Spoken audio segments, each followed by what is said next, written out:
Welcome back to another episode of All the Beers Pod, where I, your host, Tony, am trying to bring you all of the beers.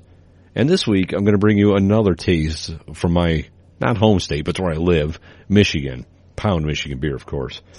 I'm going to bring you something from Shorts Brewing this time. Basically, the brewery's almost taken over this town of Bellaire, Michigan, way up north there. Not quite as north as Traverse City, but it's up there, right off of Torch Lake. It's a beautiful area. This brewery means a lot to me. It's one of my favorites. My dog, if you listen to Salty Language, saltylanguage.com, her name is actually Bellaire, and it's based off of this town where this brewery resides.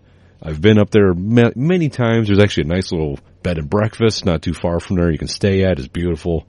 I would highly recommend you go. The food's good. The beer's good. They always have a ton of things on tap that they never bottle. The only way to get them is at the brewery. Anyway, let's get back into this. So I'm doing Slurm this week. It's a New England style IPA, which, if you don't know, it's more of like a hazy, cloudy IPA, where it kind of leaves like a creamy mouthfeel.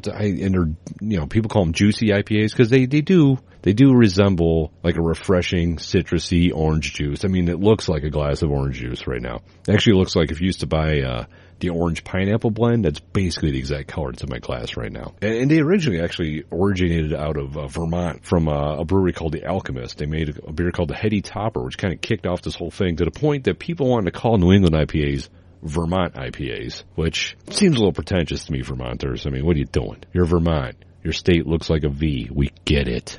Anyways, but it's a double IPA, which of course that means that Shorts also has Slurm by itself, which if you look at the numbers, the ABV versus them, obviously the double has more alcohol, but the single, the Slurm by itself, is actually more bitter according to IBUs. It's 22 versus 17.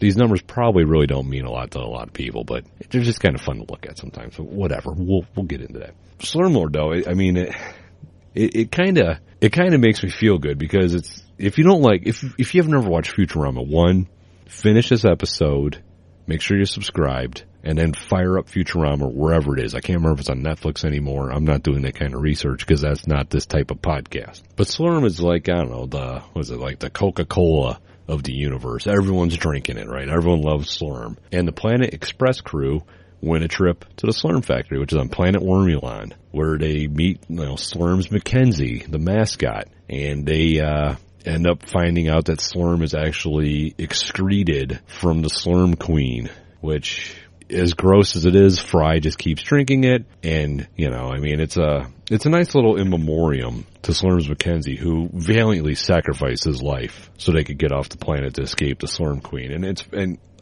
I have a can of Slurm Lord. In the bottle, if you look in the background of the artwork, there's a guy drinking Slurm, it's coming out of his mouth, and there's like a dude playing guitar, but in the window of the building behind him is Slurm's Mackenzie, and I always loved that little nod they gave.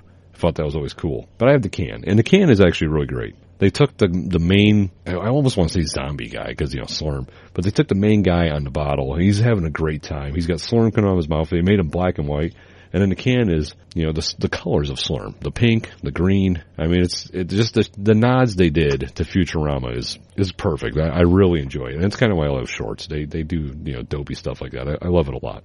But the pour in my glass here was great. It went in smooth.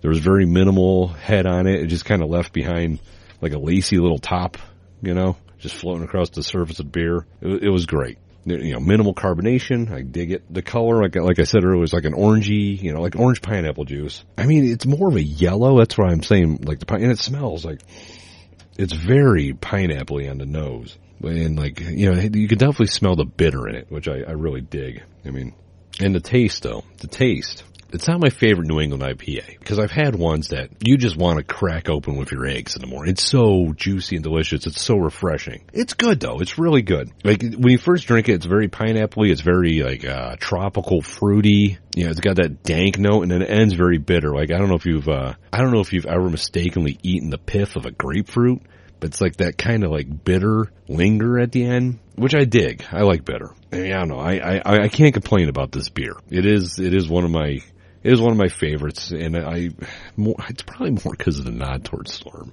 But I'm okay with that. Let me pull up the Untappd numbers. Like I gave it a 3. I give it a 3.5. I want to say I rated a 4.0 earlier in my life, But as I've experienced more New England IPAs, it's kind of dipped down a little.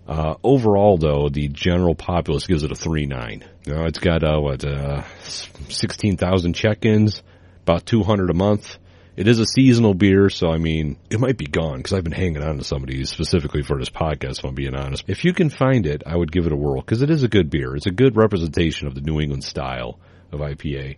And, I mean, I do enjoy Shorts beer by themselves. I like supporting them. I have a hat. I've got shirts. I've got keychains. I got all kinds of crap from them. I'm a big fan. What can I say? I guess my final thoughts for this beer is it's a positive one. If I go to my buddy's house and he's like, hey man, I got a bunch of different beers in the fridge. Why don't you just go in there and grab something? And I open up, I saw some Slurm in there. I'll probably grab one. Because I do enjoy it, and, you know, I enjoy the style of the New England IPA, though. I mean, I keep saying that word. If there could have a drinking game in this short podcast, and every time I say New England IPA, you take a drink, you're probably going to be feeling quite nice by the end here. So I don't recommend it. But I do recommend this beer. And I guess it's time for the plugs already, believe it or not. So you can find me at allthebeerspod.com, where I'll have all of my check-ins, all my photos, general blog posts about beer, all that good stuff. Also, All the Beers Pod on Twitter and All the Beers Pod on Untapped, which I'm keeping pretty regular for my stories there, so you might as well check that out too. Of course, you can find me at saltylanguage.com on the Salty Language Podcast. It is not safe for work. Keep that in mind. But it is my friend Brian and I. We rant and rave for sometimes up to 2 hours about nonsense, and it gets a little dirty. Just fair warning. But saltylanguage.com for that one. And, as always, every week, have a beer, you'll be fine, and party on, Slurms.